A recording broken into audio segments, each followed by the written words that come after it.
ساعت با وقتی پراگ رسو 14 است و شما در پخش مستقیم برنامه اخباری آزادی را تماشا دارید. سلام دوستان عزیز، امروز 22 می اطراف این موضوعها صحبت خواهیم داشت.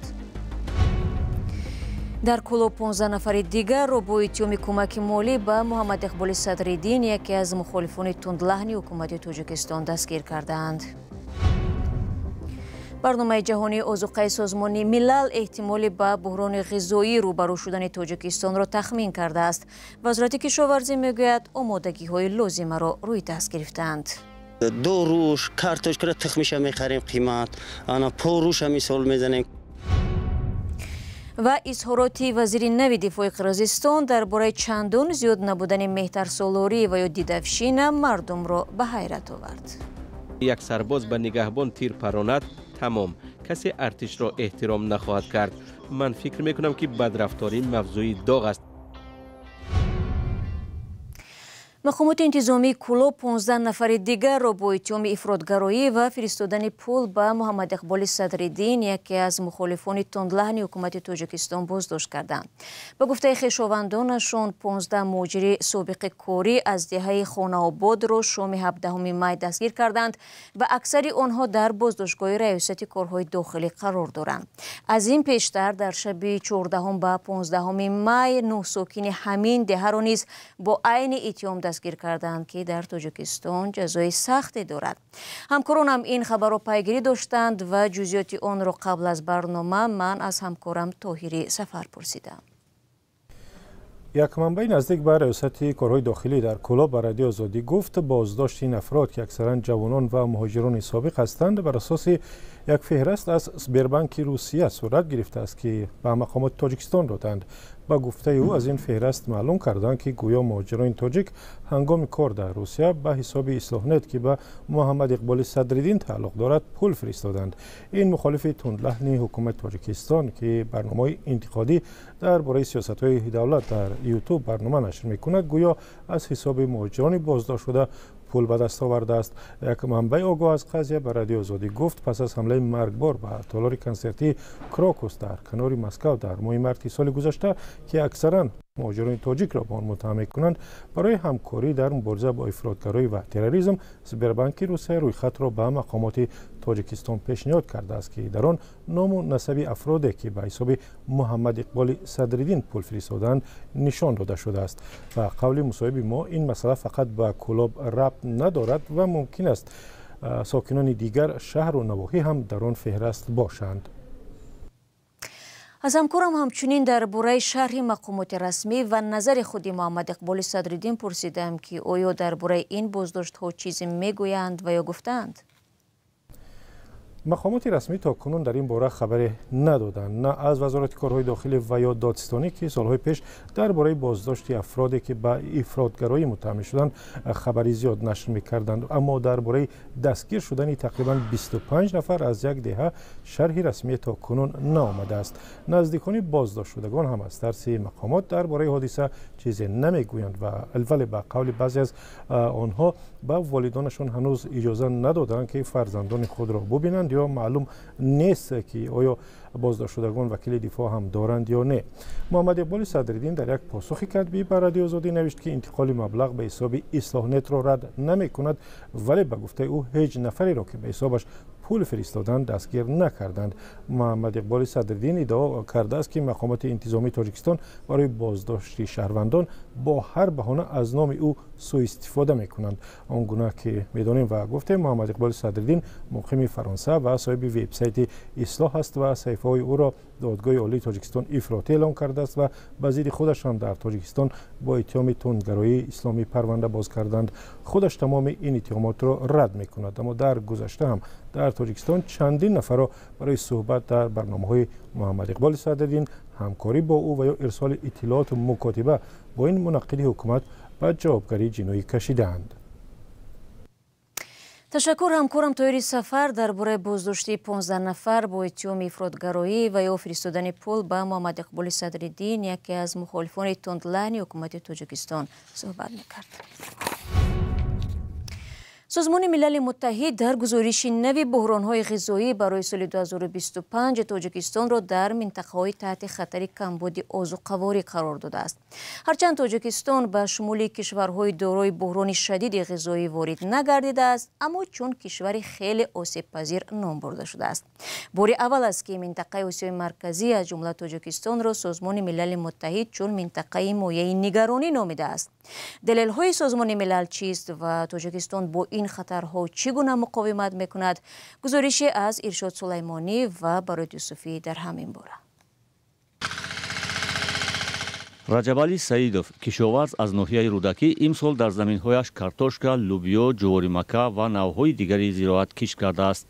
мегӯяд ҳар сол хароҷоти кишту парвариши маҳсулоти кишоварзӣ ба далели гароншавии нархҳо боло меравад.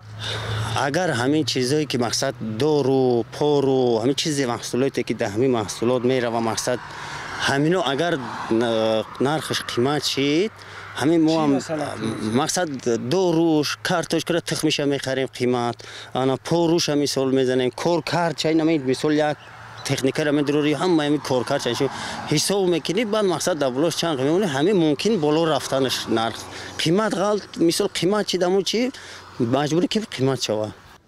нигарони ин кишоварз аз болоравии нархи маҳсулоти ғизоӣ дар соли ҷорӣ дар ҳолест ки ахиран барномаи ҷаҳонии озуқаи созмони милали муттаҳид дар гузориши ахири худ Global Report on Food Crisis 2025 аз эҳтимоли ба буҳрони озуқа рӯбарӯ шудани Тоҷикистон ҳад задааст. тибқи ин гузориш ки 16 май нашр шуд, Тоҷикистон дар баробари чанд кишвари дигар дар пасманзари мушкилоти иқтисодӣ, нархҳои баланди маҳсулоти ғизоӣ ва паёмадҳои шадиди тағйироти иқлим чун кишвари осибпазир номбар шудааст. аз диди муаллифони ин гузориш ин омилҳо дар ояндаи наздик бесуботии озуқавориро амиқ карда ва ба дастрасии аҳолӣ ба маҳсулоти ниёзи аввал таъсири бад мегузорад. раиси ҷумҳури Тоҷикистон Эмомалӣ Раҳмон низ дар нишасти кишоварзии Данғара бо ҳузури вазирон ва раисони ҳама шаҳру ноҳияҳо нигаронии мушобиҳе дошт. тибқи арзёбии коршиносон соли 2025 дар дунё соли гардтарин дар таърихи мушоҳидаҳо пешгӯӣ шудааст. чунин омилҳо боиси мушкил шудани таъминоти аҳолии ҷаҳон бо озуқаворӣ гардида истодаанд.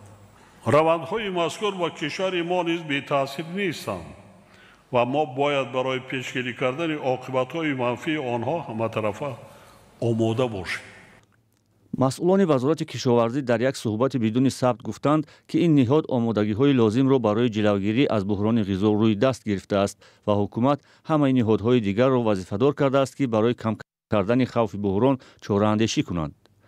бар пояи иттилои вазорати кишоварзӣ соли 2025 дар майдони 424165 ҳектор кишти баҳорӣ шудааст ки аз ин ҳамагӣ 103672 гектарро ғалладонагиҳо ва 87411 ҳекторро сабзавоту полезиҳо ташкил медиҳанд. сарфи назар аз ин ҳамасола Тоҷикистон миқдори қобили мулоҳизаи маҳсулоти ғизоӣ ва кишоварзиро аз хориҷи кишвар меорад ки дар соли 2024 бештар аз 220 000 тонна маҳсулот бо арзиши наздик ба $200 миллион ворид шудааст. тибқи гузориши барномаи ҷаҳонии озуқаи созмони милали муттаҳид дар соли 2024 дар 53 кишвар бештар аз 22 миллион нафар ба сатҳи баланди камбуди ғизо рӯбарӯ шудаанд. ҳамчунин дар соли гузашта 190 миллион нафар дар 40 кишвари дунё ба буҳрони ғизо гирифтор шудаанд.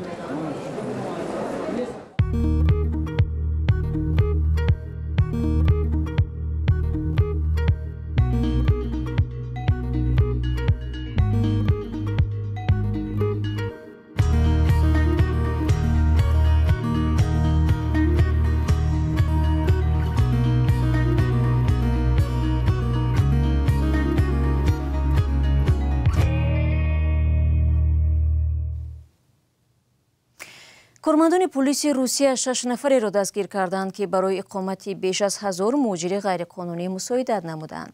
در این باره ایرینا ولک سخنگوی وزارت کارهای داخلی با نشر ویدیوی لحظه بازداشت این گمانبران در تلگرام خبر داده است.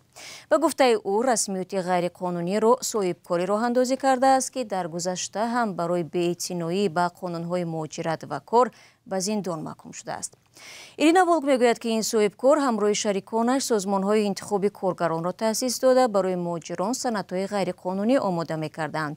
از جمله به شهروندان آسیای مرکزی قراردادهای کاری ساخته می‌دادند تا بر اساس آنها حق اقامت به دست بیارند. مفتشان برای تشکیل موجد غیرقانونی پرونده جنایی باز کردند که برای این کار تا 15 سال زندان پیش بینی شده است. مقامات روسیه اکثرا مهاجران را به اقامت و کار غیرقانونی در این کشور گناهکار می‌دانند، ولی درباره راه دادن به مهاجرت غیرقانونی و چشم پوشیدن مقامات به این چیز احیانا صحبت می‌کنند. میرویم به قرقیزستان که در این کشور موضوع مهترسالاری یا دیدافشین دوباره پربحث شد. این بار یک اظهاراتی وزیر نوی دفاع این مسئله را داغ کرده است. وی گفته است بدرفتاری در ارتش حالا چندان موضوع داغ مهم نیست و تاکید کرده است که تربیت سربازان باید هنوز از کودکستان و مکتب آغاز شود.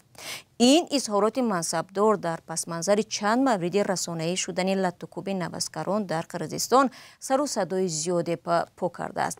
گزارش تلویزیونی نسته شیوریم در این باره را همکارم خیرومان بقازاده تقدیم می‌کند.